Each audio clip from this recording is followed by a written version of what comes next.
అప్పుడు ఒక్క సెకండ్ నన్ను మర్చిపోతే సోషల్ మీడియాలో ట్వీట్స్ మీమ్స్ పెట్టినంత మాత్రాన ఎవరో ఒకళ్ళు ఏదో ఒక రోజు మేల్కొని 1 year తర్వాత నేను అప్పుడు చూశాను కానీ ఇప్పుడే చూశాను అప్పుడు పెట్టావు ఇప్పుడు నా మనోభావం దెబ్బతిందంటే అసలు దానికి అంత అనేది ఉంటుందా అలాంటి కేసులు పెట్టడానికి? ఓకే, బై లా కంప్లైంట్ వచ్చినప్పుడు కేసు తీసుకోవాలి. ఐ అండర్స్టాండ్, నాకు అంత మాత్రం లా పరిజ్ఞానం నాకు కూడా ఉంది.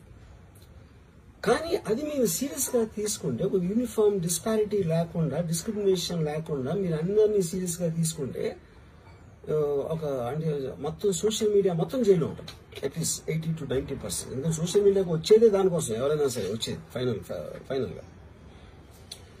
So basically I felt there is a need for me to tell concern people. ఇప్పుడు నేను పారిపోయాను, డాక్టర్ని ఏడుస్తున్నానా, భయపడి ఉనికిపోతున్నానా, వాట్ ఎవర్, అది okay, that's all fine. I know that is entertainment at the end of the day. అలాంటి thumbnails లేకపోతే ఎవరు చూడరు కాబట్టి వాళ్ళ బతుకు తీరు కోసం అలాంటివి పెట్టుకుంటారు. I have no problem with that. Everybody wants to make a living.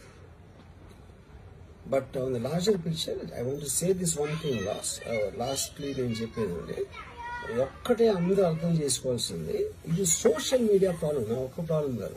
That is what I will request everyone to understand, including if at all ఎవరన్నా దీన్ని పని కట్టుకుని ఇది చేసే మనుషులు ఎవరన్నా ఉన్నా కూడా, ఉన్నారని నేను చెప్పట్లేదు, I don't jump the gun, but even for them I think fundamental importance is this point అనేది I wanted to tell. Thank you.